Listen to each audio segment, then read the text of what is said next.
One of the big dangers of what we see at RSA is a lot of companies positioning for not tomorrow, not even the day after tomorrow, but 2 months from now's problems. And obviously I'm being metaphorical there. What I find the most dangerous aspect of any of these big shows is to not focus on what has to get done today. And what we found is a lot of organizations don't do blocking and tackling very well. So focusing on a lot of very niche-y, very innovative, very forward-thinking technologies is kind of counter to what really has to happen relative to protecting themselves and really, again, doing the basics and the fundamentals of security more effectively.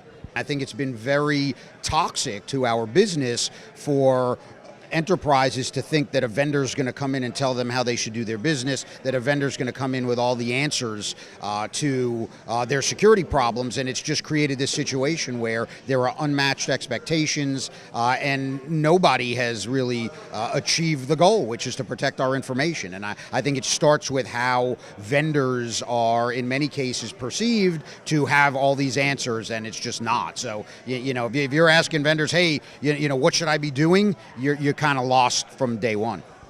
I was speaking with Dwayne Melanson the other day, and he said everyone's looking for just a technology solution, but the reality is it's people and process. Do you agree? I do, and actually I think it's even more fundamental than that. I think we have a leadership problem and gap in security because we have to scale up this industry to a degree that we haven't seen before. And this idea of training a couple of people, putting them through a couple of certifications, sending them to a week-long course is not going to really help, because ultimately they'll get into their job, they'll be in a situation where they have to contribute over a long period of time, and they need to be inspired, they need to be led, and nobody teaches folks how to do that. In technical configure your firewall or your anti-malware solution. So we really have a leadership gap, and that's actually one of the things I'll be focusing on for the rest of this year. But we overcomplicate a lot of things. We sit there and say if we put them through 3 hours of CBT, they'll stop clicking on stuff. I think that what they really have to understand is how those actions impact and adversely impact the business.